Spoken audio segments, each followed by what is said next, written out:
আমাদের এই কোশ্চেনটা কিন্তু অলরেডি আলোচনা হয়ে গেছে। দূরপ্রাচ্যের দেশ 9 কোনটি? দক্ষিণ পূর্ব এশিয়া নিয়ে আমরা বিস্তারিত আলোচনা করেছি। আজকে আমরা এটা থেকে শুরু করব। আবার যারা যুক্ত হচ্ছেন তারা একটু কমেন্ট করেন এই অঞ্চলটার এই প্রশ্নটা থেকে আমাদের আজকের পড়াশোনা শুরু হবে। তাহলে প্রিয় স্যার সবাই একটু কমেন্ট করবেন যে দক্ষিণ এশিয়ার কোন দেশটি স্থলবেষ্টিত নয়। সবাই একটু কমেন্টে আনসার জানাতে থাকেন। কমেন্টে আনসার জানাতে জানাতে আমি এটা সম্পর্কে একটু বিস্তারিত বলে দেবো। আপনারা খাতা কলম নিয়ে সেগুলো একটু নোট ডাউন করার চেষ্টা করবেন, ঠিক আছে? আশা করছি। আচ্ছা, স্থলবেষ্টিত বিষয়টা কি? স্থলবেষ্টিত, স্থলবেষ্টিত, স্থলবেষ্টিত, এই যে স্থলবেষ্টিত শব্দটা, যেটাকে ইংরেজি প্রতিশব্দ হচ্ছে ল্যান্ডলক, ল্যান্ডলক। এই ল্যান্ডলক বা স্থলবেষ্টিত মানে হচ্ছে এমন একটা দেশ যেটার চারপাশে কোনো সমুদ্র নেই, কোনো সমুদ্র নেই, কোনো জলাশয় নেই, কোনো জলাশয় বলতে কোনো বর্ডার লাইনের মধ্যে তার কোনো সমুদ্র নেই। তাহলে এমন যে দেশগুলো আছে সেগুলোকে আমরা ল্যান্ডলক বা স্থলবেষ্টিত রাষ্ট্র বলি। আশা করছি আপনারা সবাই কমেন্ট করেছেন। ওকে, সবাই কমেন্ট করেছেন, মাশাআল্লাহ। এটা একটু সবাই বলবেন যে দক্ষিণ এশিয়ার কোন দেশটিতে স্থলবেষ্টিত নয়। কমেন্ট করতে থাকেন, আমি একটু পরে কমেন্টগুলো দেখব। স্থলবেষ্টিত মানে অলরেডি বলেছি যেটা চারপাশে সমুদ্র নেই, অর্থাৎ চারপাশ দিয়ে স্থল দ্বারা ঘেরা। যেমন ধরেন এ নামের একটা দেশ আছে, এটা হচ্ছে এ নামের দেশ, তার পাশে এদিকে একটা বি নামের দেশ আছে, তার পাশে একটা এই পাশে সি আছে, তার পাশে ডি আছে, ডি আছে, এবং তার পাশে এফ আছে, একটা ফুল হয়ে গেল, ঠিক আছে?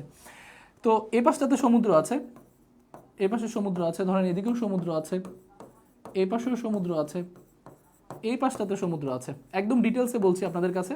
এখন এই যে সমুদ্রটা, এটার সাথে তো এর কোনো সম্পর্ক নাই, এটার সাথেও নাই, এটার সাথেও নাই, এটার সাথেও নাই। তাহলে এমন যে দেশগুলো আছে যার আশেপাশে কোনো সমুদ্র নেই, যে কোনো একটা দেশ দ্বারা ঘেরা, সেগুলোকে বলা হয় স্থলবেষ্টিত রাষ্ট্র। আশা করি আপনারা বুঝতে পেরেছেন স্যার। সবাই একটু বলবেন যে স্থলবেষ্টিত কনসেপ্টটা বুঝতে পেরেছেন কিনা। আশা করি আপনারা বুঝতে পেরেছেন। সবাই একটু বলবেন যে স্থলবেষ্টিত যে কনসেপ্টটা আছে এটা বুঝতে পেরেছেন কিনা। স্থলবেষ্টিত বুঝতে পারলেই কিন্তু আমরা আজকের আরও বেসিক যে ডাটাগুলো আছে সেগুলো সম্পর্কে জানতে পারবো। ওকে, অনেকে কমেন্ট করেছেন নেপাল, নেপাল, মাশাআল্লাহ, নেপাল আনসার করেছে। সবাই জানেন যে নেপালই হবে, তাই না? তাহলে আমরা একটু দেখি দক্ষিণ এশিয়ার কোন দেশটি স্থলবেষ্টিত নয়। এটা বলতে হলে আপনাকে দক্ষিণ এশিয়া সম্পর্কে জানতে হবে। দক্ষিণ এশিয়া সম্পর্কে আমরা একটু জানি। দক্ষিণ এশিয়া, দক্ষিণ এশিয়াতে কোন দেশগুলো আছে স্যার? দক্ষিণ এশিয়াতে আছে আমরা জানি প্রথমে বাংলাদেশ আছে, বাংলাদেশ। বাংলাদেশের পরে এই দক্ষিণ এশিয়ার সবচেয়ে বড় যে দেশটা আয়তন এবং জনসংখ্যা, এটার নাম হচ্ছে ভারত, ভারত। তাহলে এখানে আছে বাংলাদেশ, এখানে আছে ভারত, উপর দিকে একটা ল্যান্ডলক কান্ট্রি আছে, এটার নাম হচ্ছে নেপাল, নেপাল, নেপাল। দক্ষিণ এশিয়ার কোন দেশটি স্থলবেষ্টিত নয়? ঠিক আছে, আপনারা নেপাল আনসার করেছেন অনেকে, আমি দেখি আপনাদের আনসারটা হয় কিনা। আচ্ছা, এই জিনিসটা আপনারা পড়েন না এবং এটার কারণে অনেকের জব নাই হয়ে যায়, ঠিক আছে? এই নয় শব্দটা, নাই শব্দটা, নেই শব্দটা, এটা কিন্তু আমরা পড়ি না। তাহলে এখানে স্থলবেষ্টিত বলে নাই, স্থলবেষ্টিত নয় কোনটা সেটা বলেছে। আচ্ছা, নেপাল এটা তাহলে স্থলবেষ্টিত। এটার পরে এই পাশটাতে দেখবেন ভুটান আছে, ভুটান, এই যে ভুটান, যেটার এই পাশটাতে মিয়ানমার আছে, মিয়ানমার যদি দক্ষিণ এশিয়ার দেশ না, তাহলে ভুটানটাও স্থলবেষ্টিত, এটাও স্থলবেষ্টিত। আমি স্টার মার্ক দিয়ে দিচ্ছি, এটা এটা। বাংলাদেশ ভারতের নিচে, নিচে এই দেশটা হচ্ছে শ্রীলঙ্কা, শ্রীলঙ্কা, শ্রীলঙ্কা। আর এই পাশটাতে আছে পাকিস্তান, পাকিস্তান। আর তার ঠিক উপর দিকটাতে আছে আফগানিস্তান, আফগানিস্তান। এখন আপনারা জানেন আফগানিস্তানকে ঘিরে ওই পাশটাতে আরেকটা দেশ আছে, এটার নাম হচ্ছে ইরান। এই ইরান দেশটা এই পাশটাতে আছে। আমরা জানি ইরান দক্ষিণ এশিয়ার দেশ না, দক্ষিণ এশিয়ার দেশ শুধু এগুলা। কোনগুলা? আফগানিস্তান, পাকিস্তান, ভারত, শ্রীলঙ্কা, বাংলাদেশ, ভুটান এবং নেপাল। তাহলে এগুলোর মধ্যে আমরা জানি কোন দেশগুলো সবচেয়ে বেশি, বা এই দেশ এই অঞ্চলের মধ্যে সবচেয়ে বেশি স্থলবেষ্টিত রাষ্ট্র হিসেবে পরিচিত কোনগুলা? নেপাল আছে, ভুটান আছে, আর আফগানিস্তান। তাহলে অপশনে আনসার কোনটা হবে, যেটা আমরা ভুল করেছি সবাই? দেখি এবার কে কে কে আনসারটা দিতে পারে। এবার কে কে আনসারটা দিতে পারে একটু দেখি। ওকে, সবাই বলেছেন এবার রাইট আনসার বাংলাদেশ। সবাই রাইট আনসারটা বাংলাদেশ বলেছেন, মাশাআল্লাহ। আমরা জানি যে দক্ষিণ এশিয়ার কোন দেশটি স্থলবেষ্টিত নয়, সেটা হচ্ছে বাংলাদেশ। কারণ বাংলাদেশের নিচে বঙ্গোপসাগর রয়েছে, বঙ্গোপসাগর, বঙ্গোপসাগর রয়েছে। যেহেতু বাংলাদেশের নিচে একটা জলরাশি আছে, তাহলে এটা কিন্তু স্থলবেষ্টিত দেশ হবে না। এজন্য এটা রাইট আনসার হবে। Very good, very good. স্থলবেষ্টিত দেশ কোনটা দেখেন? আফগানিস্তান স্থলবেষ্টিত, নেপাল স্থলবেষ্টিত, ভুটান স্থলবেষ্টিত। নয় কোনটা? নয় হচ্ছে বাংলাদেশ। Right answer. দেখি এবার কে কে বাংলাদেশ আনসার করেছে।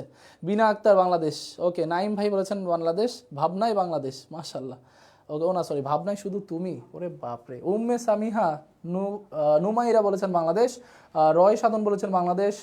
শাহিনুর রহমান, আমাদের কাউসার আলী ভাই, শাহিন আপন স্যার বলেছেন ওকে ভেরি গুড।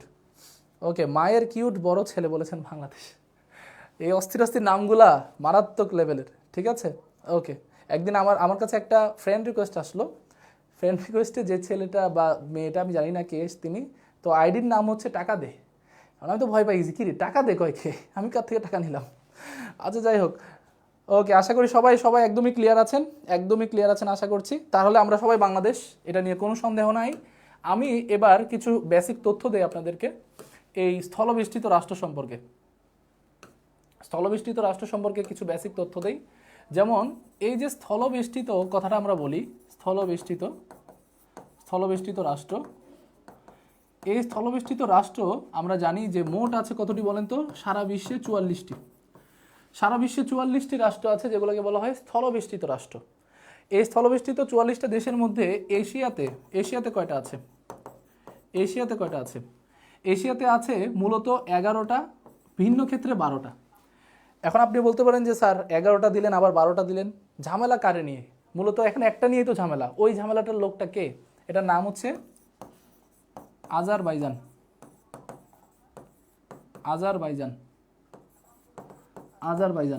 আর্মেনিয়াকে এশিয়ার পুরোপুরি দেশ ধরা হয় বিশেষ ক্ষেত্রে, কিন্তু আজারবাইজানটা হচ্ছে একটা ইউরেশিয়ান কান্ট্রি। ইউরেশিয়ান কান্ট্রি মানে আপনারা সবাই জানেন ইউরোপ এবং এশিয়া দুইটা মানে মহাদেশে যেটার অবস্থান আছে, যেমন তুরস্ক, ঠিক আছে, সেটাও কিন্তু একটা ল্যান্ডলক কান্ট্রি, বা যেটাকে আমরা বলতে পারি একটা ভূবেষ্টিত রাষ্ট্র। কি বলতে পারি? ভূবেষ্টিত রাষ্ট্র, ঠিক আছে, ভূবেষ্টিত রাষ্ট্র। তাহলে আশা করছি এটা ক্লিয়ার। এশিয়াতে 11টা বা 12টা, দুইটা অপশনে আসলে আপনারা 12টা দাগাবেন, দুইটা অপশনে থাকলে আপনারা 12টা দাগাবেন। ওকে 12টা দাগাবেন। ওকে, এবার একটু খেয়াল করেন, স্থলবেষ্টিত মানে কি? একটা দেশ থাকবে, ওই দেশটার চারপাশে শুধু ভূমি থাকবে, কোনো জল থাকবে না।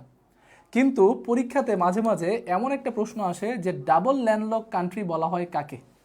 এই প্রশ্নটার আনসার দেন। ডাবল ল্যান্ডলক কান্ট্রি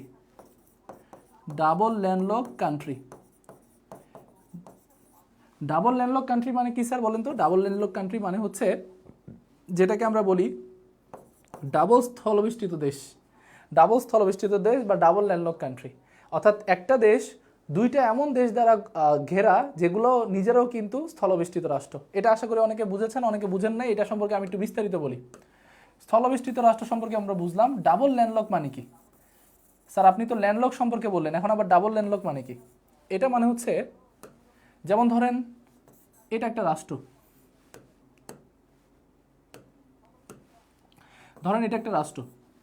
এই রাষ্ট্রের নাম হচ্ছে ক। এখন এই রাষ্ট্রের পাশে এমন একটা রাষ্ট্র আছে, ধরেন এটা খ, আর এই পাশটাতে আছে গ।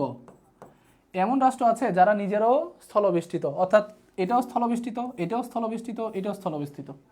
তাহলে এই যে দেখেন তো ক নাম্বার যে রাষ্ট্রটা আছে, এটাকে খ এবং গ ঘিরে রেখেছে, এজন্য কটা হচ্ছে ডাবল ল্যান্ডলক কান্ট্রি। অর্থাৎ সে নিজেও ল্যান্ডলক স্থলবেষ্টিত, তাকে ঘিরে রেখেছে যারা, তারাও স্থলবেষ্টিত, ঠিক আছে। পৃথিবীতে এমন খুবই গুরুত্বপূর্ণ দুটি রাষ্ট্র আছে, ডাবল ল্যান্ডলক, ডাবল দিয়ে মনে রাখবেন, দুইটি রাষ্ট্র আছে ডাবল ল্যান্ডলক। তাহলে সবাই একটু কমেন্টে জানান তো স্যার, পৃথিবীতে ডাবল ল্যান্ডলক কান্ট্রি আছে কয়টা? সবাই একটু বলবেন যে পৃথিবীতে ডাবল ল্যান্ডলক আছে কয়টি রাষ্ট্র? পৃথিবীতে ডাবল ল্যান্ডলক আছে কয়টি রাষ্ট্র? পৃথিবীতে ডাবল ল্যান্ডলক আছে কয়টি রাষ্ট্র স্যার? ওকে, অনেকে বলছেন স্যার লেট করে পাইলাম, কোনো সমস্যা নাই, কোনো লেট নাই। সবাই একটু বলেন তো বুঝতে পারছেন কিনা ডাবল ল্যান্ডলক জিনিসটা কি, বুঝতে পারছেন? অর্থাৎ ধরেন বাংলাদেশ এমন একটা দেশ যেটার আশেপাশে কোনো সমুদ্র নাই, ধরে নেন। আবার ভারতও এমন একটা দেশ যেটার আশেপাশে কোনো সমুদ্র নাই। মিয়ানমারও এমন একটা দেশ যেটার আশেপাশে কোনো সমুদ্র নাই। তাহলে বাংলাদেশটা হবে ডাবল ল্যান্ডলক কান্ট্রি, কারণ বাংলাদেশের আশেপাশে যে দেশগুলো আছে তারাও স্থলবেষ্টিত, বাংলাদেশও স্থলবেষ্টিত। আশা করি বুঝতে পেরেছেন। সবাই কি ক্লিয়ার স্যার? একটু বলেন তো, কমেন্টগুলো আমি একটু দেখতে চাই। সবাই একটু বলেন ক্লিয়ার কিনা। দুইটি শিল্পী বলেছেন দুইটি, তাসলিমা আক্তার বলেছেন দুইটি, মাশাআল্লাহ সবাই বলেছেন দুইটি, ডাবল ল্যান্ডলক দেশ দুইটি, মাশাআল্লাহ। ওকে, আবু বকর বলেছেন দুইটি, নাবিলা নূর বলেছেন দুইটি, রুবেল হোসাইন বলেছেন দুইটি, ভেরি গুড। এখন এই দেশগুলো কারা? এই দেশগুলো হচ্ছে, আপনারা একটা নাম শুনেছেন লিচেনস্টাইন দেশটার নাম শুনেছেন হয়তো, লিচেনস্টাইন।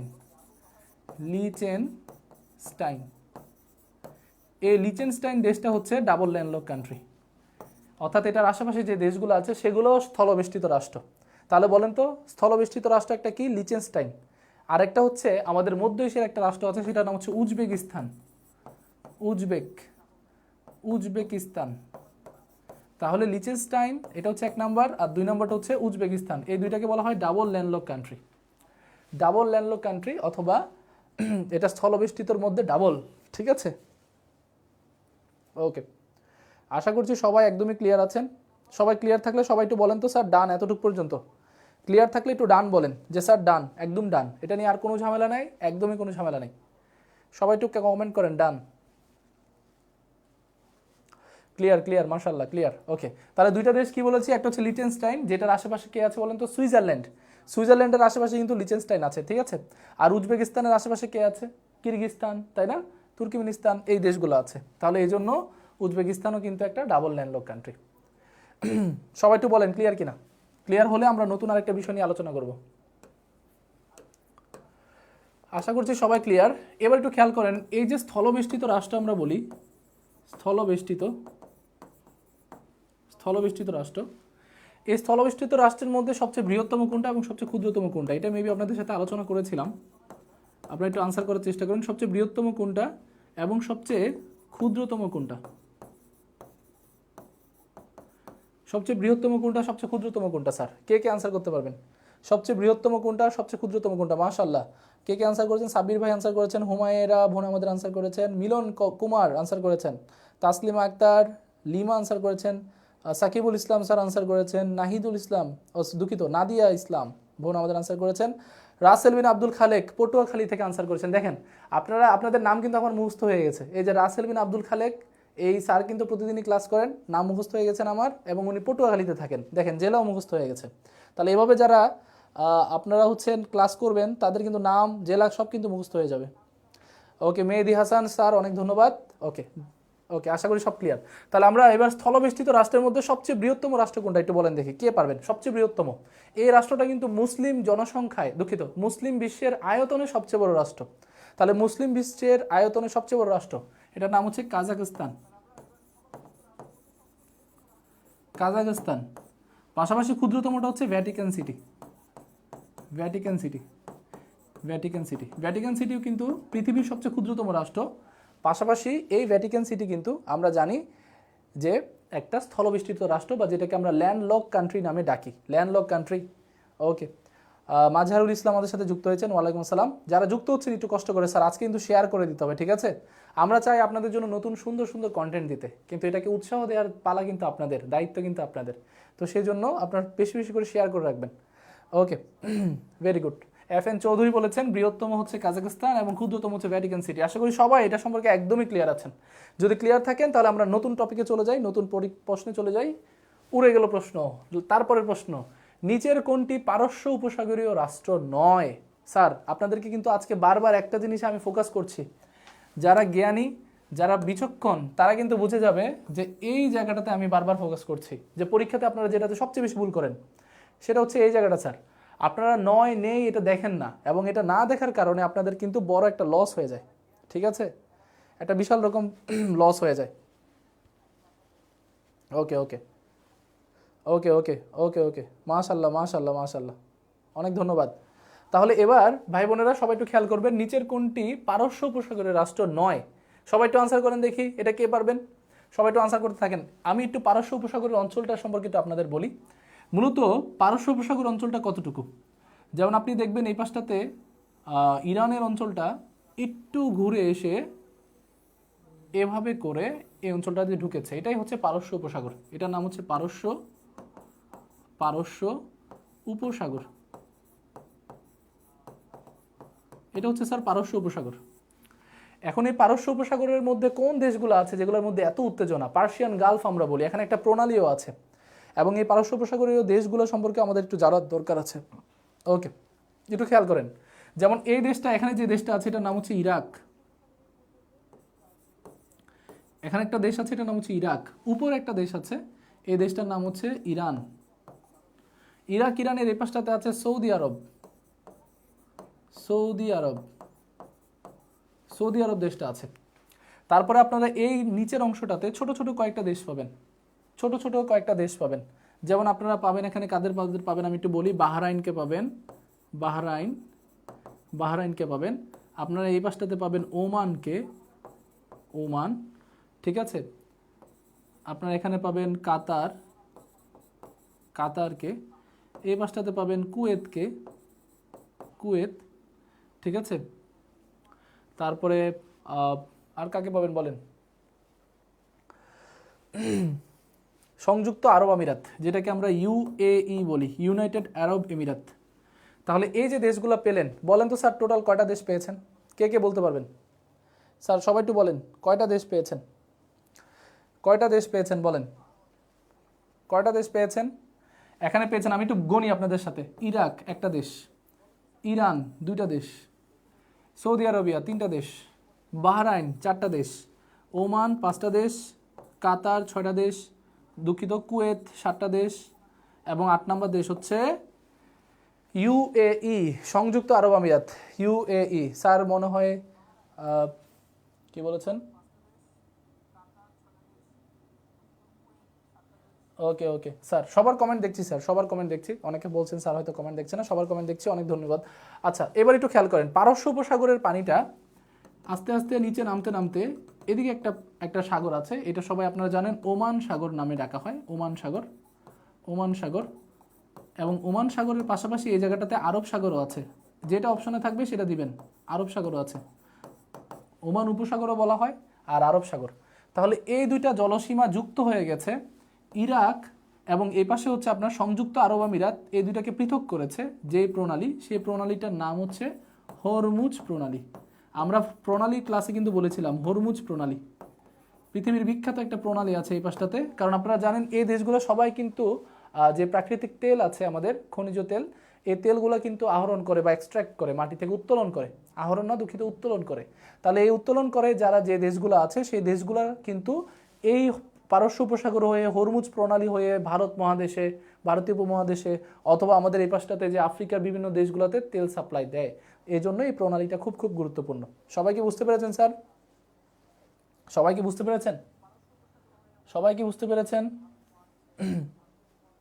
সবাই কি বুঝতে পেরেছেন স্যার? আশা করি সবাই ক্লিয়ার, একদমই ক্লিয়ার সবাই। যদি সবাই ক্লিয়ার হয়ে থাকেন, আমি একটা মাত্র টেকনিক দিব, কাবিলা টেকনিক। আজকে সবাই বলেন কাবিলা টেকনিক লাগবে কিনা, সবাই বলেন কাবিলা টেকনিক দিব, যেন আপনারা মনে রাখতে পারেন, নোয়াখালীর সেই কাবিলা টেকনিক। কাবিলা টেকনিক দিব। আশা করছি এটা সম্পর্কে আপনারা সবাই ক্লিয়ার, এই যে ম্যাপ অ্যানালাইসিস সম্পর্কে, অর্থাৎ এখানে ইরাক আছে, ইরান আছে, সৌদি আরব, বাহরাইন, ওমান, কাতার, কুয়েত এবং আছে কে বলেন তো, সংযুক্ত আরব আমিরাত। তাহলে এই দেশগুলো মনে রাখার জন্য আপনাদেরকে একটা কাবিলা টেকনিক দিয়ে দেয়, যে পারস্য উপসাগরের রাষ্ট্র কোনগুলা, সেগুলো মনে রাখার টেকনিক। টেকনিকটা হচ্ছে কিছুটা এরকম,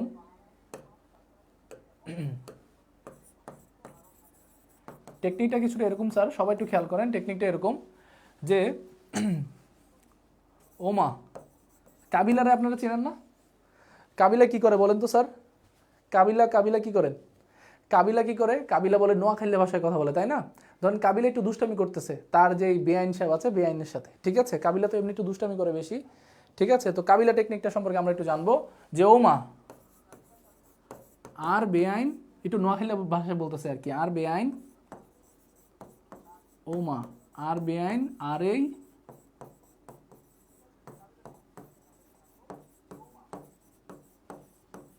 কাতকুতুদের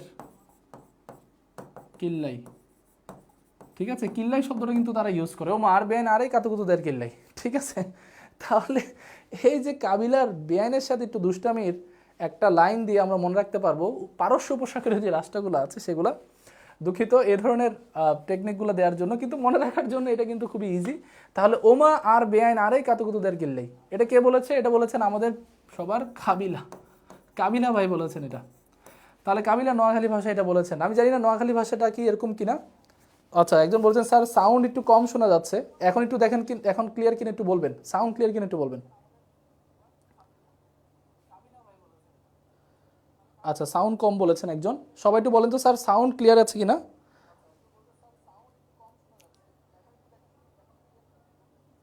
আশা করছি এখন সাউন্ডটা একদমই ক্লিয়ার আসবে।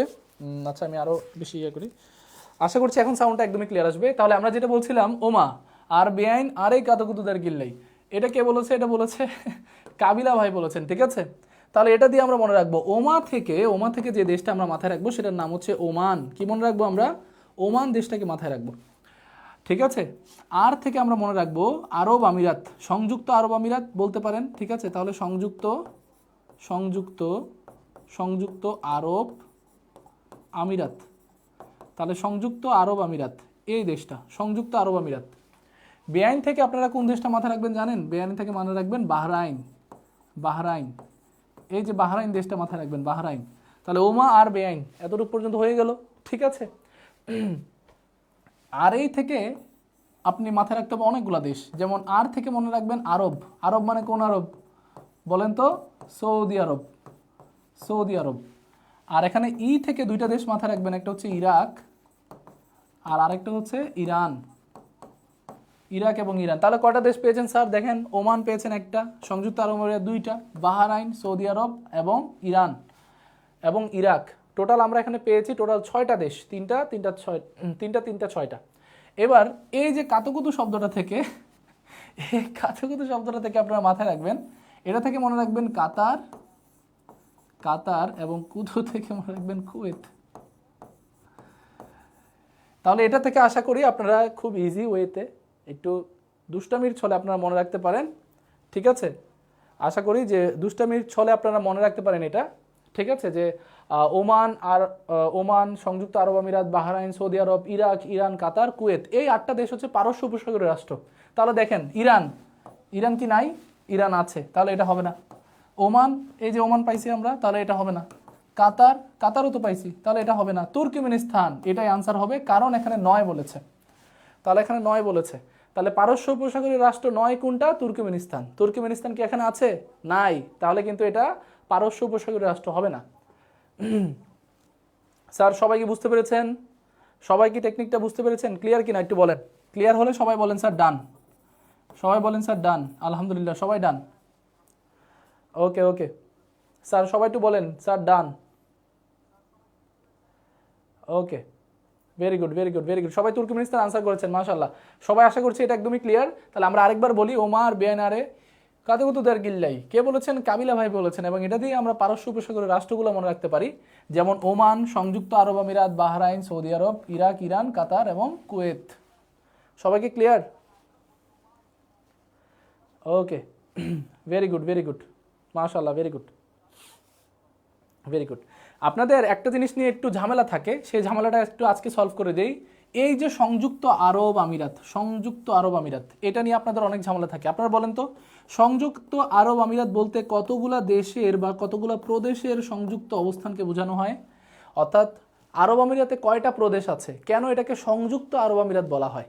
মূলত আমরা জানি যে ইউএই অর্থাৎ ইউনাইটেড আরব আমিরাত, এই আমিরাতটা গড়ে উঠেছে টোটাল 7টা বড় বড় প্রদেশ, অর্থাৎ তাদের জন্য বড়, এটা আয়তনে বেশি বড় না, 7টা প্রদেশ যুক্ত হয়ে এই সংযুক্ত আরব আমিরাত গঠিত হয়েছে। 7টা প্রদেশ কি কি এটা সম্পর্কে একটু বলি, কারণ এটা মাঝে মাঝে চলে আসতে পারে। 7টা প্রদেশ কি কি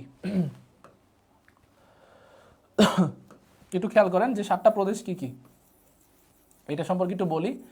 যে আরব আমিরাতে যে 7টা প্রদেশ নিয়ে আমাদের প্রায় সময় প্রশ্ন আসে, যে আরব আমিরাতের প্রদেশগুলো কি কি সেগুলো সম্পর্কে একটু বলি। দেখেন, আরব আমিরাতে যে প্রদেশ আছে, প্রদেশ আছে 7টি প্রদেশ আছে। কোথাকার?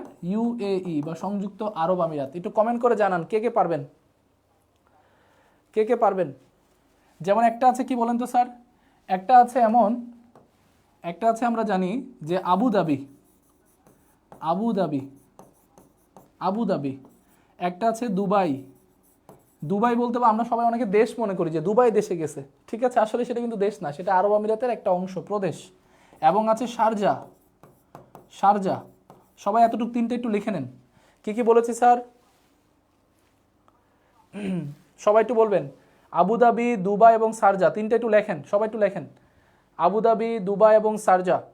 আবুধাবি, দুবাই এবং শারজা। আবুধাবি, দুবাই এবং শারজা। আবুধাবি, দুবাই এবং শারজা। তাহলে প্রদেশ 7টা, 7টার মধ্যে খুবই গুরুত্বপূর্ণ 3টা হচ্ছে আবুধাবি, দুবাই এবং শারজা।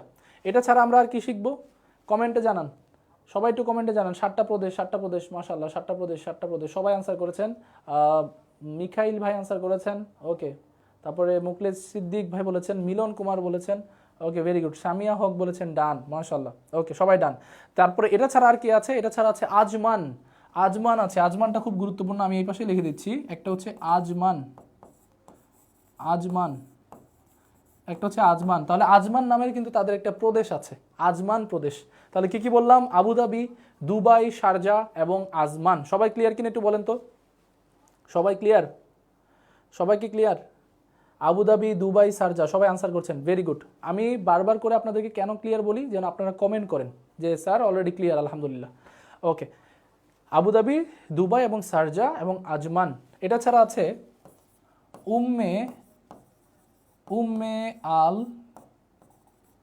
কোয়াইন, উম্মে আল কোয়াইন। তাহলে কয়টা হলো? এখানে তিনটা, এখানে দুইটা, পাঁচটা। তাহলে কি কি আছে স্যার বলেন তো? উম্মে আল কোয়াইন, উম্মে আল কোয়াইন। তাহলে উম্মে আল কোয়াইন এগুলো সম্পর্কে একটু জানাইতে হবে। উম্মে আল কোয়াইন, উম্মে আল কোয়াইন একটা আছে, একটা হচ্ছে উম্মে আল কোয়াইন, আর একটা আছে ফুজাইয়া, ফুজাইয়া, ফুজাইয়া, ফুজাইয়া। আর আরেকটা আছে যেটা লাস্ট ওয়ান, সেটা হচ্ছে রাস আল, এটা কি বলে? রাস আল খাইয়া, খাইয়াম বা খাইমা। এটাকে আমরা শুধুমাত্র খাইমা উচ্চারণটা বলতে পারেন, খাইমা, খাইমা। তাহলে একটা হচ্ছে ফুজাইয়া, একটা হচ্ছে খাইমা, একটা হচ্ছে কোয়াইন, একটা হচ্ছে আজমান, একটা হচ্ছে শারজা, একটা হচ্ছে দুবাই, একটা হচ্ছে আবুধাবি। নামগুলো একটু ক্রিটিক্যাল। আপনারা যারা যারা কমেন্ট করেছেন এখন পর্যন্ত, ভেরি গুড, অনেক অনেক ধন্যবাদ আপনাদের। আপনারা যারা যারা কমেন্ট করছেন অনেক ধন্যবাদ। উম্মে আল কোয়াইন, ভেরি গুড, উম্মে আল কোয়াইন, ভেরি গুড। আমি সবারগুলো আরেকবার বলে দিচ্ছি। একটা হচ্ছে আবুধাবি, একটা হচ্ছে দুবাই, একটা হচ্ছে শারজা, একটা হচ্ছে আজমান, একটা হচ্ছে উম্মে আল কোয়াইন, একটা হচ্ছে ফুজাইয়া, আর একটা হচ্ছে রাস আল খাইমা। এটা শুধুমাত্র আমি খাইমা লিখে দিলাম, এটা উচ্চারণটা হবে Ras Al Khaimah, Ras Al Khaimah. Very good, very good. কি আনসার করেছেন? এটা অনুপমা আরুষি বোন আমাদের আনসার করেছেন, মাশাআল্লাহ, ভেরি গুড। তাহলে আপনারা যারা এটা আনসার করছেন স্যার, অনেক অনেক ধন্যবাদ আপনাদের। Very good, very good sir, অনেক কঠিন। হ্যাঁ, এগুলো আপনাদের মুখস্থ করতে হবে। আপনারা শুধু জানেন যে 7টা প্রদেশ আছে, শুধুমাত্র একবার দেখে রাখেন, ঠিক আছে? আচ্ছা, আশা করছি পারস্য উপসাগর নিয়ে সবার ক্লিয়ার। যদি ক্লিয়ার হয় আমরা পরেরটা নিয়ে পরেরটাতে চলে যাচ্ছি। সবাই একটু বলেন ক্লিয়ার কিনা, সবাই একটু বলেন ক্লিয়ার কিনা। আমাদের আরেকটা কোশ্চেন হচ্ছে জাজিরাতুল আরব। সবাই একটু আনসার করেন, জাজিরাতুল আরব, জাজিরা শব্দের অর্থ কি? এই যে জাজিরা, এই যে জাজিরা শব্দের অর্থ কি? জাজিরা,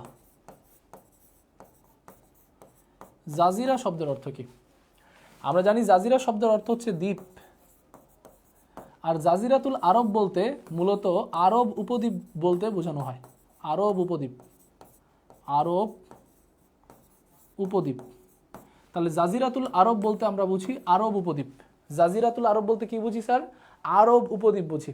জাজিরাতুল আরব বলতে আমরা বুঝি আরব উপদ্বীপ, আরব উপদ্বীপ, জাজিরাতুল আরব অথবা আরব উপদ্বীপ। সবাই একটু ক্লিয়ার বলেন যে ক্লিয়ার। এবার জাজিরাতুল আরব শব্দের অর্থ কি? এখানে কি কি আছে? আরব উপদ্বীপ, আরব বদ্বীপ, আরব দ্বীপ, নাকি আরব উপসাগর? আরব উপসাগর হবে না, আরব দ্বীপও হবে না, বদ্বীপও হবে না। তাহলে আনসার কি হবে? আরব উপদ্বীপ। সবাইকে এটা আনসার করেছেন? সি আনসার করেছেন, মাশাআল্লাহ, সি আনসার করেছেন সবাই, সি আনসার। পুঞ্জগুচ্ছ আনসার করেছেন। শারমিন আক্তার ডলি, দুঃখিত, শারমিন আক্তার ডলি, সাইদ আনসার করেছেন, শেখ সালেহ শেখ আনসার করেছেন, তানজিলা শর্মি আনসার করেছেন দ্বীপ বা উপদ্বীপ। উম্মে আল কোয়াইন আগেরটা আনসার করেছেন রিপা আক্তার, ভেরি গুড। বিনা আক্তার বলেছেন আরব উপদ্বীপ, মাশাআল্লাহ। ওকে, তাহলে এই যে আরব উপদ্বীপের মধ্যে আমরা একটু ভালো করে মাথায় রাখবো, এই আরব উপদ্বীপ নিয়ে অনেকগুলো পড়া আছে। আপনারা এটা আনসার যেহেতু করে ফেলেছেন, আমরা এটা নিয়ে একটু বিস্তারিত আজকে পড়বো, এই জাজিরাতুল আরব সম্পর্কে একটু বিস্তারিত জানার চেষ্টা করব। একটু খেয়াল করেন জাজিরাতুল আরব মূলত কোথায়? জাজিরাতুল আরবটা মূলত গড়ে উঠেছে যেই উপসাগরটাকে কেন্দ্র করে, সেটা হচ্ছে লোহিত উপসাগর বা লোহিত সাগর বলে আপনারা জানেন। উপসাগর এটা সাগর হবে। এই যে এই অঞ্চলটাতে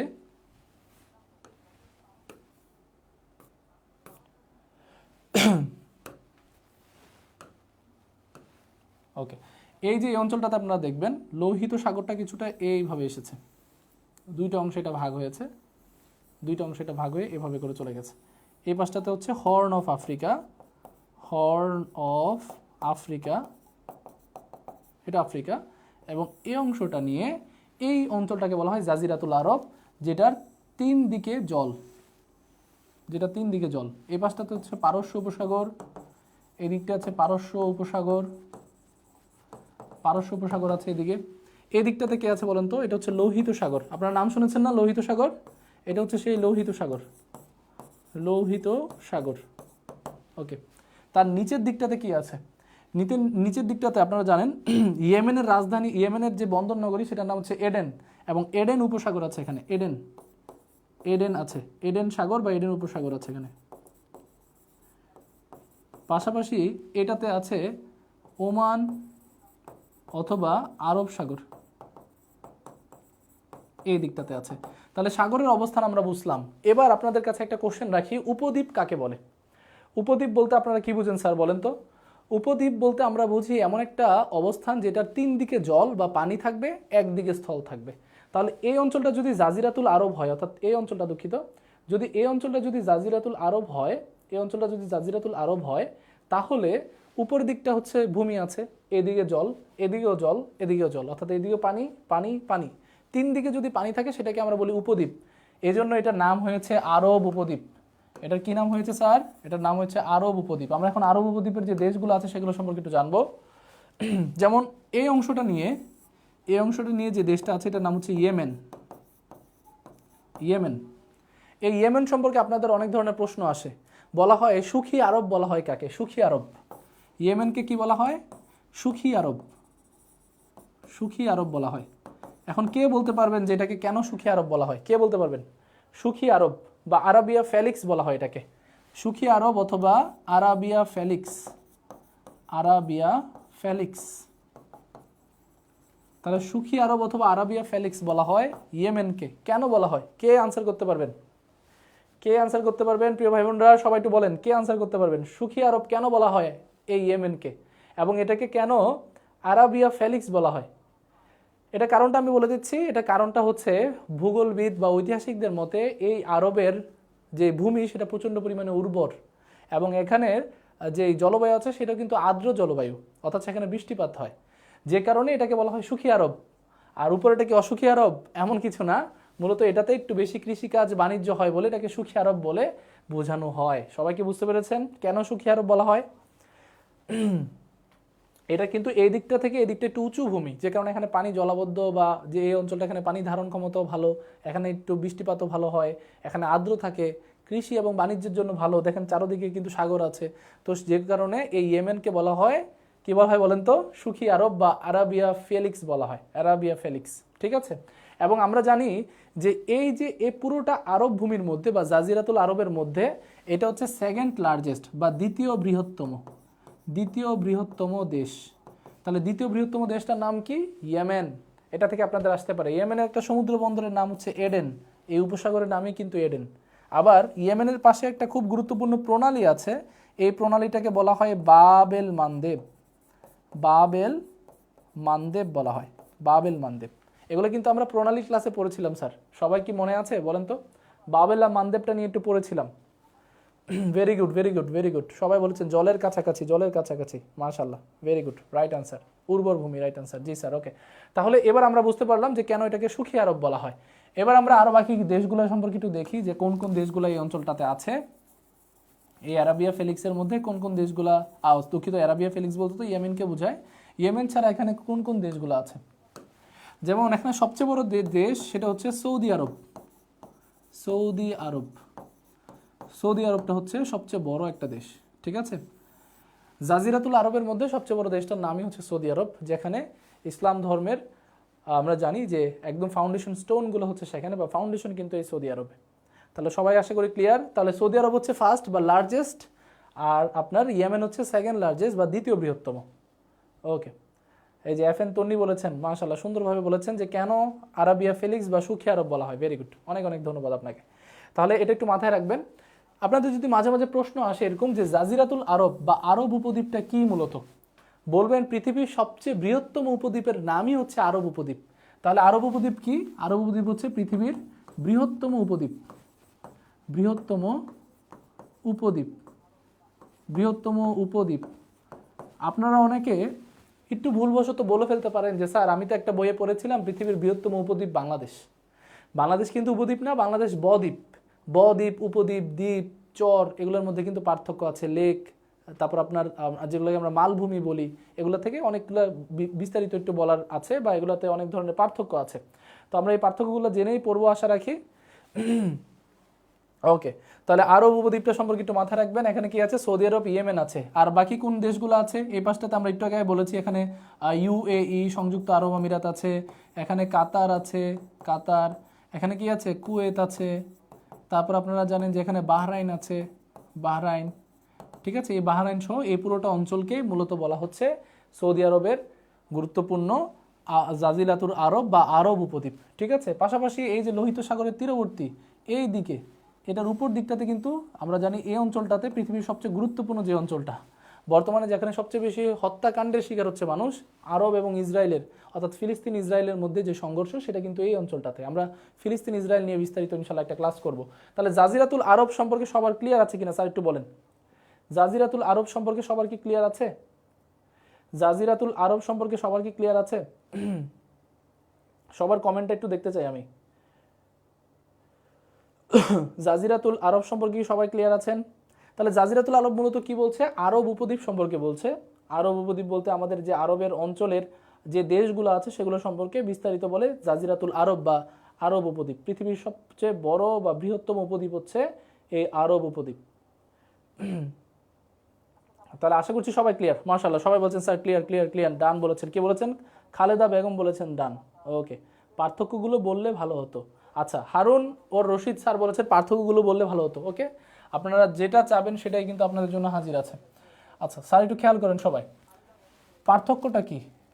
আমরা যদি বলি উপদ্বীপ, দুঃখিত, উপদ্বীপটা সম্পর্কে একটু বলি আগে আপনাদেরকে। স্যার উপদ্বীপের মধ্যে পার্থক্য কি, দ্বীপের মধ্যে পার্থক্য কি? প্রথমে আসেন দ্বীপ। দ্বীপ মানে কি? যেটার চারোদিকে জল, এদিকেও জল, এদিকেও জল, এদিকেও জল, এদিকেও জল, এটা হচ্ছে দ্বীপ। অর্থাৎ দ্বীপের চারোদিকে জল থাকবে বা পানি থাকবে, সেটা হচ্ছে দ্বীপ। উপদ্বীপ কি? উপদ্বীপটা মূলত হচ্ছে এরকম, এই পাশে জল, এ পাশে জল, এ পাশে জল, আর এই দিকটা হচ্ছে স্থল, এই দিকটা হচ্ছে স্থল। তাহলে এক পাশে স্থল আর তিন দিকে যদি জল থাকে সেটাকে আমরা বলি উপদ্বীপ। উপদ্বীপ, এটাকে বলি আমরা উপদ্বীপ, ঠিক আছে? এবার আসি বদ্বীপ কি? বদ্বীপ মানে হচ্ছে দুইটা বড় বড় নদীর মোহনায় অবস্থিত মাঝখানের যে অঞ্চলটা, যেটা দেখতে কিছুটা ডেল্টা আকৃতির হয়, সেটাকে আমরা বলি বদ্বীপ। বদ্বীপ। পৃথিবীর সবচেয়ে বড় বদ্বীপ মূলত গঙ্গা বদ্বীপ, কিন্তু দেশ বললে সেটা বাংলাদেশ হয়। যেমন আপনারা দেখবেন যে এই যে বাংলাদেশটা আমরা যদি কাউন্ট করি, এই বাংলাদেশের মধ্যে ভারতের এই অঞ্চলটা থেকে গঙ্গা নদীটা একটা ভাগীরথী নামে আর একটা বাংলাদেশের পদ্মা নামে চলে আসছে। তাহলে এই যে মাঝখানে যে ডেল্টাটা হয়েছে, এই ডেল্টাটাই মূলত পৃথিবীর সবচেয়ে বড় বদ্বীপের অংশ, যে কারণে বাংলাদেশকে বলা হয় পৃথিবীর সবচেয়ে বড় বদ্বীপ দেশ। তাহলে দুইটা নদীর মাঝখানে যে অংশটা, সে সবচেয়ে বড় বদ্বীপ বাংলাদেশে আছে, এই জন্য বাংলাদেশ হচ্ছে বদ্বীপ দেশ। পৃথিবীর সবচেয়ে বড় উপদ্বীপ কোনটা? জাজিরাতুল আরব বা আরব উপদ্বীপ। আর পৃথিবীর সবচেয়ে বড় দ্বীপ কোনটা, যেটা চারপাশে পানি? সেটা হচ্ছে গ্রিনল্যান্ড। গ্রিনল্যান্ড, গ্রিনল্যান্ড, যেটা ডেনমার্কের অধীনে আছে। ডেনমার্ক, ডেনমার্কের অধীনে, ডেনমার্কের অধীনে। আপনারা দেখবেন কানাডার উত্তর দিকে অর্থাৎ উত্তর মহাসাগরে অবস্থিত একটা দ্বীপ, যেটা পৃথিবীর সবচেয়ে বড় দ্বীপ, সেটার নাম হচ্ছে গ্রিনল্যান্ড দ্বীপ। স্যার সবাইকে এখন বুঝতে পেরেছেন? ওকে, মুকলেশ শাহিদ বলছেন সাম্প্রতিক বিষয় নিয়ে ক্লাস চাই। ইনশাল্লাহ খুব দ্রুতই হবে ইনশাল্লাহ। আপনারা বললেই কিন্তু সেটার উপরে ক্লাস নেব ইনশাল্লাহ। তাহলে আপনাদের বলতে হবে যে স্যার এটা দরকার, ওটা দরকার, ঠিক আছে? ইনশাল্লাহ আমরা সবাই ক্লাস নেব এটা নিয়ে। তাহলে যেটা বলছিলাম যে গ্রিনল্যান্ড বলতে আমরা বুঝি ডেনমার্কের অধীনে যে অঞ্চলটা আছে, যে দ্বীপটা পৃথিবীর সবচেয়ে বড় দ্বীপ। আর পৃথিবীর সবচেয়ে বড় উপদ্বীপ হচ্ছে জাজিরাতুল আরব বা আরব উপদ্বীপ। আর পৃথিবীর সবচেয়ে বড় বদ্বীপটা হচ্ছে বাংলাদেশ। বাংলাদেশ। সবাই ক্লিয়ার? ওকে ওকে, ভেরি গুড, মাশাআল্লাহ মাশাআল্লাহ। ওকে, আশা করছি সবাই ক্লিয়ার। এবার আমরা পরের টপিকে চলে যাচ্ছি। জাজিরাতুল আরব শেষ, এবার আমরা যেটাতে যাব সেটা হচ্ছে মধ্য এশিয়া। খুবই গুরুত্বপূর্ণ একটা অংশ, মধ্য এশিয়া। মধ্য এশিয়া বলতে আমরা মূলত কোন অঞ্চলটা বুঝি স্যার? কে বলতে পারবেন? মধ্য এশিয়া বা মিডল এশিয়া, মধ্য এশিয়া বা সেন্ট্রাল এশিয়া আমরা বলি মধ্য এশিয়া। মধ্য এশিয়া, মধ্য এশিয়া বলতে আমরা কোন অঞ্চলটা বুঝি? বা আমাদের এশিয়ার অঞ্চলের একদম মধ্যভাগে যে দেশগুলো আছে। আগে মধ্য এশিয়া বলতে আমরা 5টা দেশ বলতাম, কিন্তু এখন কিন্তু আর 5টা দেশ নাই। এখন কিন্তু 6টা দেশ, কারণ ঢাকা বিশ্ববিদ্যালয় একবার পরীক্ষায় প্রশ্ন করেছিল যে নিচের কোনটি মধ্য এশিয়ার রাষ্ট্র। আমরা আগে যে 5টা পড়তাম সেগুলো একটাও দেয়নি, নতুন করে আরেকটা দিয়েছে আজারবাইজান। তাহলে আজারবাইজান সহ মধ্য এশিয়ার দেশ মূলত কয়টি? 6টি দেশ আছে এখানে, মধ্য এশিয়ার দেশ আছে 6টি। 6টি দেশ কি কি? কে কে বলতে পারবেন স্যার? সবাই একটু বলেন মধ্য এশিয়ার দেশ কি কি? সবাই একটু বলবেন মধ্য এশিয়া কি কি স্যার?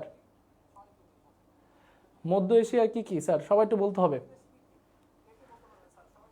যেমন বলি মধ্য এশিয়া, হ্যাঁ হ্যাঁ, একজনটা কে বলেছেন আমাদের হুমায়রা বোন, আপনাকে অনেক অনেক ধন্যবাদ। একজন বলেছে স্যার বাংলাদেশের সুন্দরবন। স্যার বাংলাদেশের সুন্দরবন, যদি বলা হয় বাংলাদেশের বদ্বীপ কি, বাংলাদেশের বদ্বীপ আবার সুন্দরবন। আপনি একটু খেয়াল করেন, ইন্টারেস্টিং টপিক স্যার, এটা একটু বলতে ইচ্ছা করতেছে আপনাদের সাথে একটু শেয়ার করি, কারণ সাধারণ জ্ঞান মানে নতুন কিছু জানার একটা প্রবণতা। আপনি একটু খেয়াল করেন, এই ধরেন বাংলাদেশ,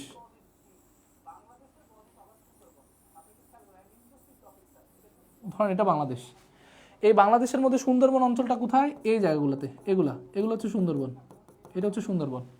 এখন আপনি দেখবেন বাংলাদেশের এই পাশটাতে হাড়িয়াভাঙ্গা নদী এবং এই পাশটাতে পদ্মা বা মেঘনা নদী, মেঘনা নদী নাম ধারণ করে বঙ্গোপসাগরে পড়েছে। তাহলে এই যে দুইটা নদীর মোহনার মাঝখানে যে অঞ্চলটা ডেল্টা আকৃতির বাংলাদেশের ভিতরে, এই অঞ্চলটার নাম কি? এই অঞ্চলটার নাম হচ্ছে সুন্দরবন। সুন্দরবন, সুন্দরবন। তাহলে পৃথিবীর সবচেয়ে বড় বদ্বীপ বাংলাদেশ, আর বাংলাদেশের সবচেয়ে বড় বদ্বীপ সুন্দরবন। এটা কি সবাই বুঝতে পেরেছেন স্যার?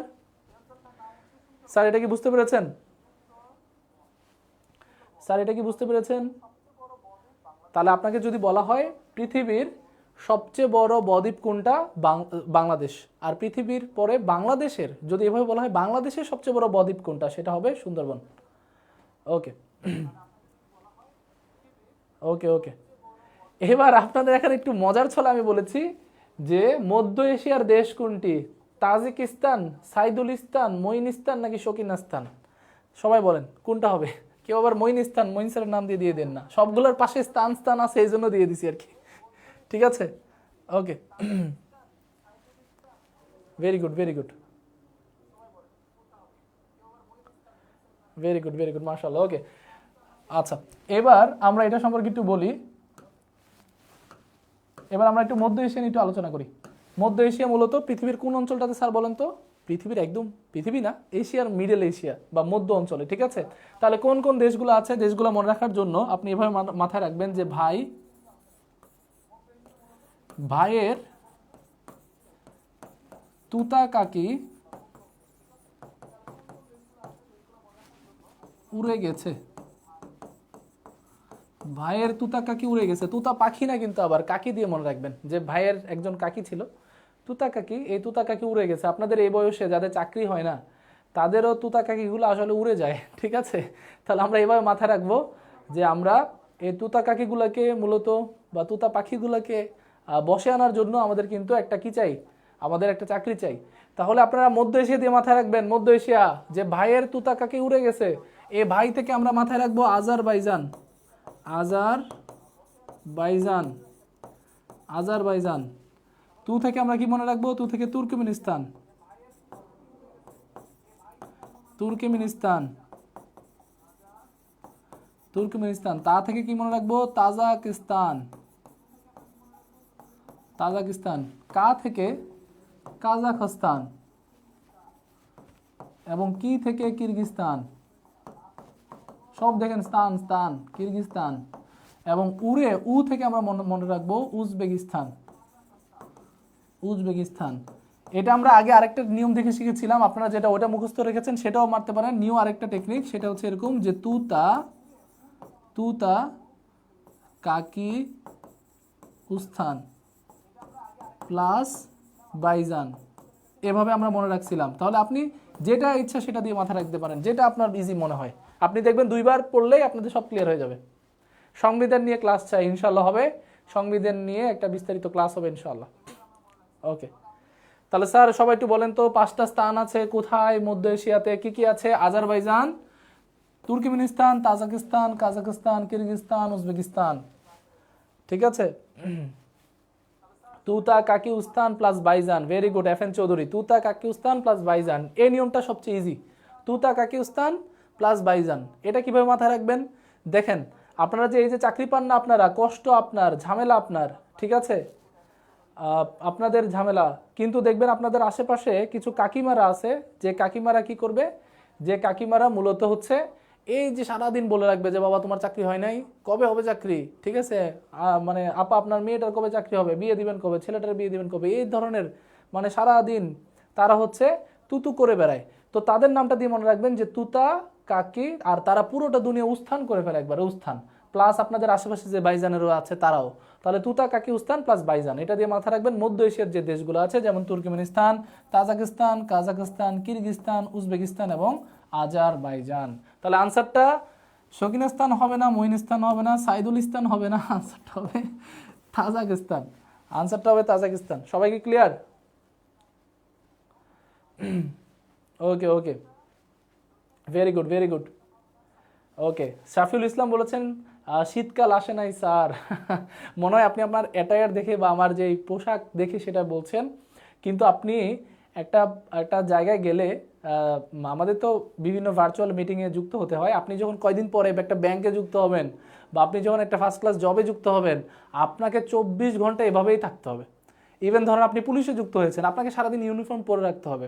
তাহলে মাঝে মাঝে মেন্টালি সিকিউরড হন, ঠিক আছে, যে না এভাবে করে আমরা আগে থেকে নিজেকে গুছাবো, যেন মনের মধ্যে শান্তি আসে যে না আম সামথিং, আম নট, মানে যে আমরা খুবই খারাপ বা আমাদের কোনো ভ্যালু নাই, এরকম কিছু না, নিজেকে নিজে সুখ দেন, তাহলে দেখবেন ভালো হবে, ঠিক আছে। তাহলে স্যার আমরা মাথায় রাখবো যে মধ্য এশিয়ার যে দেশগুলো আছে সেগুলো ভাইয়ের তুতা কাকি উড়ে গেছে, অর্থাৎ ভাই Azerbaijan, Turkmenistan, Tajikistan, Kazakhstan, Kyrgyzstan, Uzbekistan. সবাই ক্লিয়ার? সবাই কি ক্লিয়ার? স্যার মহাকাশের উপর একটা ক্লাস নেন, ইনশাল্লাহ নেব। ওকে, অনেক অনেক ধন্যবাদ। দেখি আমাদের কি আর আছে কিনা, আমাদের পুরোটাই কিন্তু মোটামুটি শেষ। এবার কারা হবেন টপ 15 কমেন্টার্স, ঠিক আছে, অর্থাৎ কমেন্টেটর কারা হবেন তাদের নিয়ে আমি একটু আলোচনা করতে চাই। আমরা বোর্ডে টোটাল আপনার হচ্ছে 5টা এমসিকিউ বা 5টা টপিক সম্পর্কে একটু বলবো। টপ 15তে কারা সবচেয়ে দ্রুত গতিতে, এটা কিন্তু মঈন স্যারের আলাদা একটা আয়োজন, এটা আমি প্রায় সময় আমার ক্লাসে করি সবাইকে এঙ্গেজমেন্ট দেওয়ার জন্য। আপনাদেরকে কোশ্চেন করবো, আপনারা খুব দ্রুত আনসার করতে হবে, ঠিক আছে। সবাইকে রেডি কিনা বলেন, যে টপ 15 যারা প্রথম 15 জনের মধ্যে থাকবেন তাদের জন্য কিন্তু একটা বড় ছাড় আছে, তাদের জন্য একটা বিশাল বড় একটা ছাড় থাকবে। ওকে, তাদের জন্য কিন্তু একটা বড় ছাড় থাকবে। ওকে ওকে ওকে ওকে, মাশাআল্লাহ। ওকে, তাহলে আমরা চলে আসি এক নম্বর প্রশ্নে চলে আসি। এক নম্বর প্রশ্ন নাম্বার 1, প্রশ্ন নাম্বার 1। তাহলে 1 নম্বর প্রশ্নে আমরা একটু সবাই চলে আসি। সবাই রেডি তো? সবাই রেডি? জি স্যার জি স্যার জি স্যার। ওকে, তাহলে রেডি হলে আমরা প্রথম নম্বর আমাদের প্রশ্নে চলে আসছি। 1 নম্বর প্রশ্নটা হচ্ছে জাজিরাতুল আরবে জাজিরা শব্দের অর্থ কি? জাজিরা শব্দের অর্থ কি? জাজিরা শব্দের অর্থ, এটা পড়িয়েছি, যা পড়িয়েছি তার মধ্য থেকে 5টা প্রশ্ন করব, সবচেয়ে টপ 15 প্রশ্নগুলোকে আমরা আজকে ধরে নেব, ঠিক আছে ইনশাআল্লাহ। ওকে, দেখি কে আনসার করতে পারেন। জাজিরা শব্দের অর্থ কি? জাজিরা শব্দের অর্থ, জাজিরা শব্দের অর্থ সবার আগে কে আনসার করছে আমি একটু দেখি, সবার আগে কে আনসার করছে।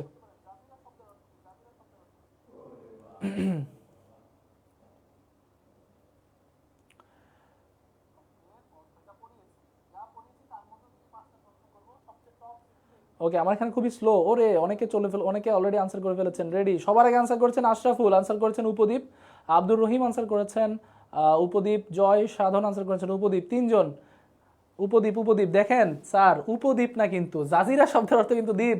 হ্যাঁ, শাহিন আনসার করেছেন, রাইট আনসার। ওকে ওকে, ভেরি গুড। তামিন আনসার করেছেন, তানিম আনসার করেছেন, নাইম আনসার করেছেন, রাইট আনসার। অদৃশ্য মানবী উপদ্বীপ হবে না, দ্বীপ, এটা কিন্তু দ্বীপ।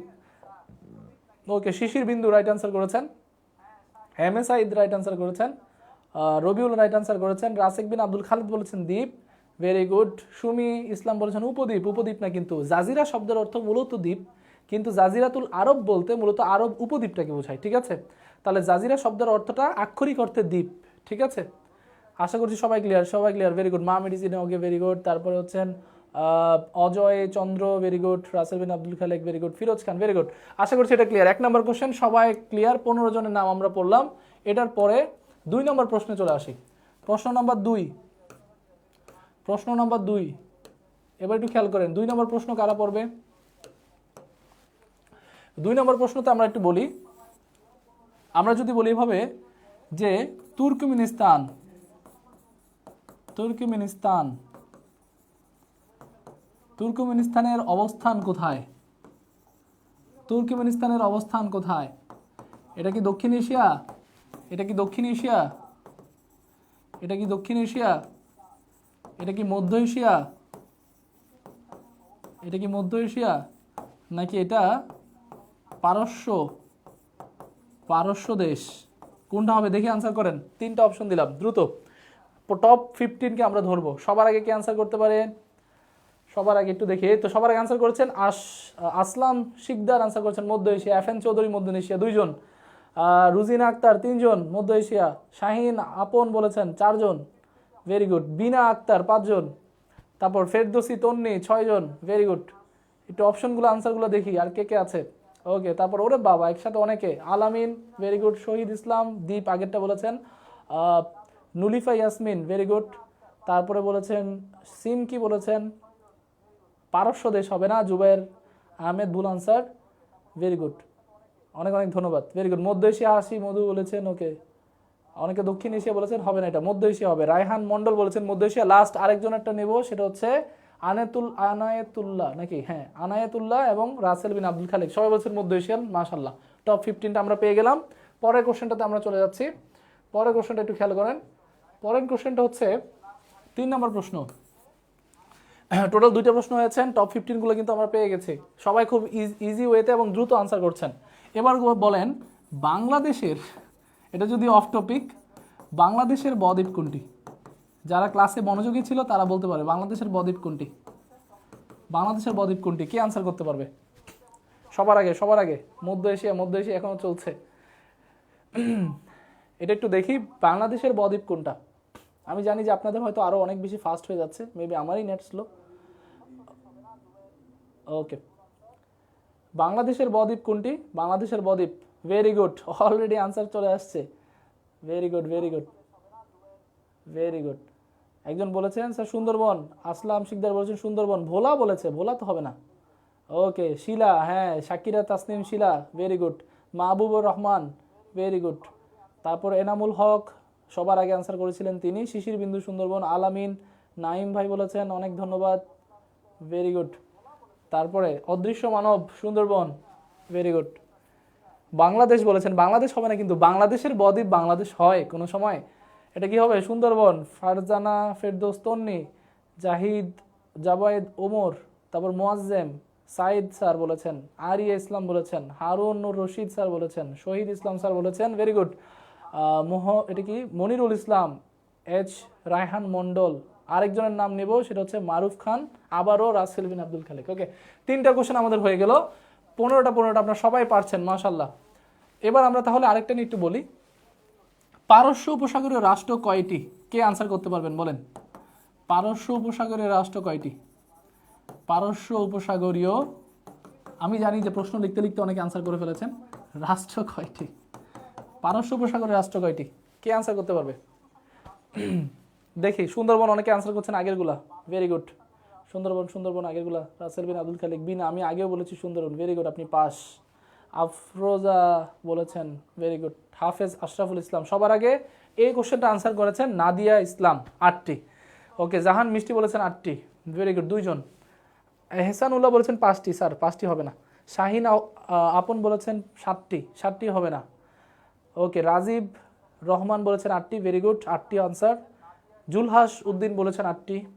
ওকে, জুবাইর আহমেদ বলেছেন 8টি, বিনা আক্তার বলেছেন 8টি, ভেরি গুড। শিশির বিন্দু বলেছেন 8টি। ওকে, রাহাত জয় বলেছেন 8টি, ভেরি গুড। আমার রাজকন্যা, ওরে বাবা কি সুন্দর নাম, 8টি। তারপরটা MD আল আমিন বলেছেন 8টি, মনিরুল ইসলাম বলেছেন 8টি, অদৃশ্য মানবী বলেছেন 8টি। ওকে, তারপর নুরুল হুদা দেখেছেন, রেইনকোট গল্পের নুরুল হুদা আমাদের সাথে যুক্ত আছেন, তিনি বলেছেন 8টি।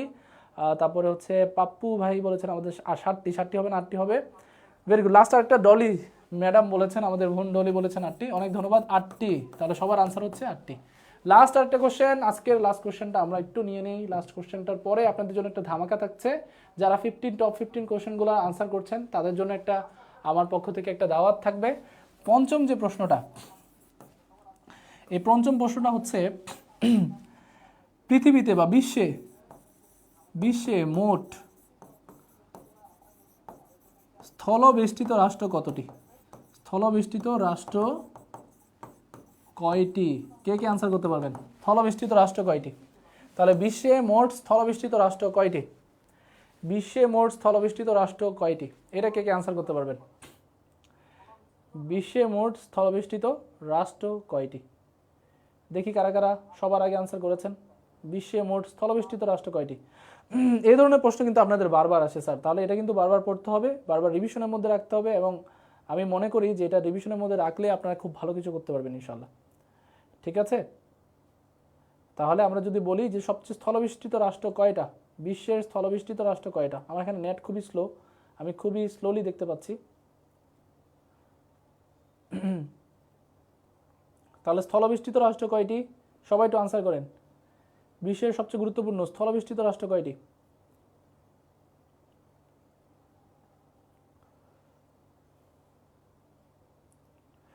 ওকে, এসেছে। আমরা একটু দেখি কে কে কমেন্ট করেছেন স্থলবেষ্টিত রাষ্ট্রটা। ওরে বাবা, সবাই তো কমেন্ট করে ফেলেছেন অলরেডি, মাশাআল্লাহ। স্থলবেষ্টিত রাষ্ট্র 44টি সবাই আনসার করে ফেলেছে। আমি প্রথম থেকে একটু বলি কে সবার আগে আনসার করেছিলেন।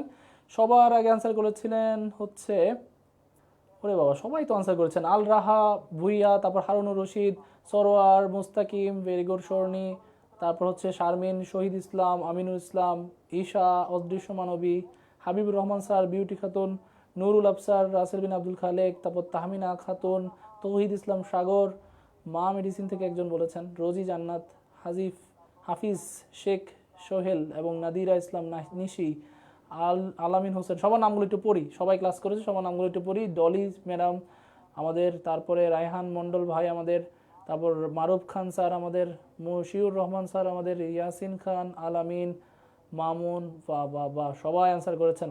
FN Chowdhury, very good.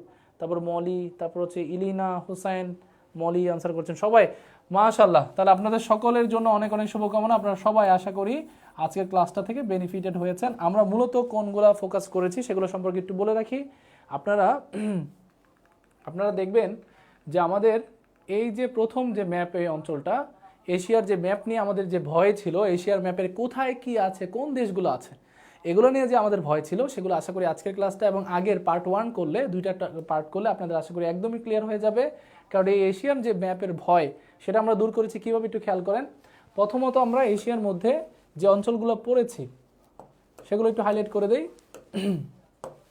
প্রথমে আমরা পড়েছি দূরপ্রাচ্যের দেশগুলা, ফার ইস্ট, চিন্তা করিও মফিজ, ঠিক আছে, সেগুলো দিয়ে আমরা শিখেছিলাম। তারপর দক্ষিণ পূর্ব এশিয়ার দেশগুলো পড়েছি। আজকে আমরা পড়েছি দক্ষিণ এশিয়া, মধ্য এশিয়া এবং আমাদের জাজিরাতুল আরব এবং পারস্য উপসাগর। তাহলে দেখেন এগুলো ছাড়া কিন্তু তেমন গুরুত্বপূর্ণ আর কোনো দেশ নেই, এগুলোই সবচেয়ে গুরুত্বপূর্ণ দেশ। তো সেজন্য আপনি যদি অবস্থানগত চিন্তাভাবনা করেন, এশিয়ার বিস্তারিত আলোচনা আলহামদুলিল্লাহ আমরা করেছি, এটাও করেছি, এটা বলতে কিন্তু পুরো চীন এবং মঙ্গোলিয়া নিয়ে দূরপ্রাচ্য, ঠিক আছে, এটা করেছি।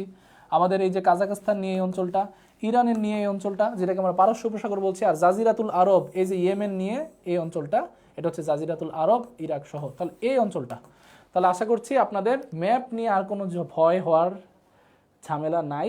আমরা সবগুলো অঞ্চল নিয়ে আলোচনা করেছি, যেভাবে আমরা ধরে ধরে পড়াই ওভাবে করে কিন্তু আমরা পুরোটা টপিক আলোচনা করার চেষ্টা করেছি। তাহলে আপনাদের জন্য আজকে একটা